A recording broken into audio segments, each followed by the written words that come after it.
നമസ്കാരം സുഹൃത്തുക്കളെ, കണ്ടില്ലേ, ഈ കാണുന്നതാണ് കുറേ കാലമായി വാങ്ങണമെന്ന് വിചാരിച്ചൊരു സാധനം. ഇന്നലെ ഇത് കണ്ടപ്പോൾ വേറെ ഒന്നും നോക്കിയില്ല, വാങ്ങിക്കൊണ്ടുവന്നു. ഇതാണ് എയർ ഫ്രൈ ചെയ്ത് വെച്ച വെജിറ്റബിൾ ചിപ്സ് അഥവാ റെയിൻബോ ചിപ്സ്. എല്ലാ പച്ചക്കറികളും ഇതിലില്ലെങ്കിലും അത്യാവശ്യം കുറച്ച് പോപ്പുലർ പച്ചക്കറികളൊക്കെ തന്നെ ഇതിൽ എയർ ഫ്രൈ ചെയ്ത് വെച്ചിട്ടുണ്ട് കേട്ടോ. ഞാനിതിങ്ങനെ പാക്കറ്റൊക്കെ പൊട്ടിച്ച് ഒരു ബൗളിലേക്കൊക്കെ ഇട്ടിട്ട് എന്തൊക്കെയുണ്ട് ആദ്യം ടെസ്റ്റ് ചെയ്യാമെന്ന് വിചാരിച്ചു. ഇത് കണ്ടില്ലേ, നല്ല അടിപൊളിയായിട്ടുണ്ട്.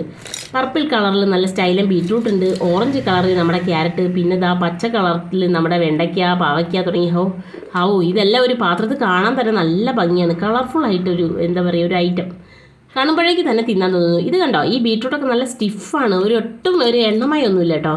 നല്ല ക്രഞ്ചി ആണെന്ന് തോന്നുന്നു. ഇനി കഴിച്ച് നോക്കിയാൽ അറിയാം എന്താ ഇതിൻ്റെ സ്ഥിതി, ടേസ്റ്റൊക്കെ ഇത്. അതിന് മുമ്പ് ഞാനിങ്ങനെ നോക്കുകയാണ്. ഇത് കണ്ടോ, ഇത് നമ്മുടെ ക്യാരറ്റാണ്, പിന്നെ മത്തങ്ങയുണ്ട്, മത്തങ്ങേൻ്റെ കഷ്ണം ഒരുപാടുണ്ട് കണ്ടോ.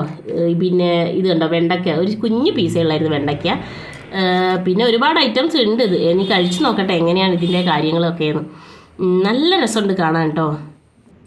ഒരുപാട് ഐറ്റം ഉള്ളതുകൊണ്ട് ഏത് കഴിക്കണം എന്നുള്ള കൺഫ്യൂഷനായിരുന്നു. ആദ്യം തന്നെ ഞാൻ ബീറ്റ്റൂട്ട് എടുത്ത് കഴിച്ചു നോക്കി. എന്ത് ക്രഞ്ചിയാണെന്നറിയാമോ? നിങ്ങൾ കേട്ടോ ആ സൗണ്ട്? ഇത് കണ്ടോ, ഇത് കക്കിരിയാണ്. അടിപൊളിയായിട്ടുണ്ടായിരുന്നു, നല്ലോണം മൊരിഞ്ഞിട്ടുണ്ട്. സത്യം പറഞ്ഞാൽ കടയിൽ നിന്ന് വാങ്ങുന്ന പൊട്ടറ്റോ ചിപ്സിനേക്കാളൊക്കെ ടേസ്റ്റ് ഉണ്ട് ഇതിന്.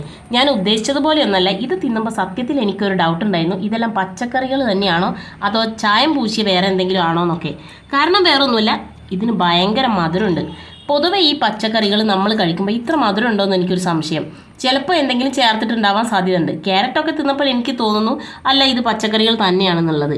എന്തായാലും എവിടേക്കോ എന്തോ ഒരു തകരാറ് പോലെയൊക്കെ തോന്നിയിരുന്നു. പക്ഷേ കുഴപ്പമൊന്നുമില്ല കേട്ടോ, ക്രഞ്ചിയാണ്, സ്വീറ്റാണ്. പക്ഷേ എന്നിരുന്നാലും ഇത്രയും സ്വീറ്റും ആയിരിക്കുമോ എന്നൊക്കെ ഒരു കുറച്ച് ഡൗട്ട് അതേ ഉള്ളൂ. പിന്നെ എയർ ഫ്രൈ ചെയ്ത ഐറ്റം ഞാൻ ഒരുപാടൊന്നും കഴിച്ചിട്ടില്ല. ഇനിയിപ്പോൾ അതുകൊണ്ടായിരിക്കും. വെജിറ്റബിൾ ആണെന്ന് കേൾക്കുമ്പോൾ തന്നെ നമ്മുടെ ഉള്ളിലെ ഹെൽത്ത് കോൺഷ്യസ് ഒന്ന് ഉണർന്നു വരും അല്ലേ. എണ്ണ കുറച്ച് മതി എന്ന് വിചാരിച്ച് ഭക്ഷണം ഉണ്ടാക്കുന്ന ആളുകൾക്കും കഴിക്കാൻ ആഗ്രഹമുള്ള ആളുകൾക്കൊക്കെ പറ്റിയൊരു ഐറ്റം തന്നെയാണിത്. പക്ഷേ ഇതിൻ്റെ ടേസ്റ്റ് കണ്ടിട്ട് എനിക്ക് അങ്ങോട്ട് നിർത്താൻ പറ്റില്ല എന്ന് തോന്നുന്നു. ഒരു പക്ഷേ ഞാൻ വീണ്ടും ഇത് വാങ്ങാനുള്ള സാധ്യതയുണ്ട് കണ്ടിട്ടുണ്ടെങ്കിൽ. സത്യത്തിൽ കടയിൽ നിന്ന് വാങ്ങുന്ന ചിപ്സിനേക്കാൾ ഒരുപാട് ഗുണങ്ങളുണ്ട് നമ്മൾ വീട്ടിൽ തന്നെ ഉണ്ടാക്കുമ്പോൾ. എണ്ണയുടെ അളവും ഉപ്പിൻ്റെ അളവും ഒക്കെ നമുക്ക് തീരുമാനിക്കാം അല്ലേ. അപ്പോൾ ഇതേ ഒരു ഫോർമാറ്റിൽ നമുക്കും വീട്ടിൽ തന്നെ ഇങ്ങനെ എയർ ഫ്രൈ ഒക്കെ ഉണ്ടെങ്കിൽ എയർ ഫ്രൈ ചെയ്തെടുക്കാൻ പറ്റുകയാണെങ്കിൽ വളരെ നല്ലതാണ്. ഒരുപാട് പ്രിസർവേറ്റീവ്സും മറ്റൊന്നും ഇതിലുണ്ടാകില്ലല്ലോ, ധൈര്യമായിട്ട് കഴിക്കാം. മാത്രമല്ല നമ്മൾ ഈ ചിപ്സുകളൊക്കെ ഓവനിൽ ബേക്ക് ചെയ്യുകയോ അല്ലെങ്കിൽ എയർ ഫ്രയറിൽ ചെയ്യുകയോ ഒക്കെ ആണെങ്കിൽ എണ്ണയുടെ അളവ് വളരെ കുറച്ച് മതിയാകും. അപ്പോൾ അതും നമുക്ക് ലാഭിക്കാം. പച്ചക്കറികളിലുള്ള വൈറ്റമിൻസും മിനറൽസും ഒക്കെ അതുപോലെ കിട്ടുകയും ചെയ്യും. കുട്ടികൾക്ക് പോലും ഇത് വളരെ ഹെൽത്തി ആയിട്ടുള്ളൊരു സ്നാക്കാണ്. ഹെൽത്തി ആയിട്ട് കുറച്ച് സ്നാക്സ് വേണമെന്ന് ആഗ്രഹിക്കുന്നവർക്ക് ഇതൊരു മികച്ച ഓപ്ഷനാണെന്ന് എനിക്ക് പറയാനുള്ളത്. എന്തൊക്കെയായാലും ഈ ഒരു ചെറിയ റെയിൻബോ ഇൻ ബ്രൗൺ എനിക്ക് വളരെ ഇഷ്ടമായി.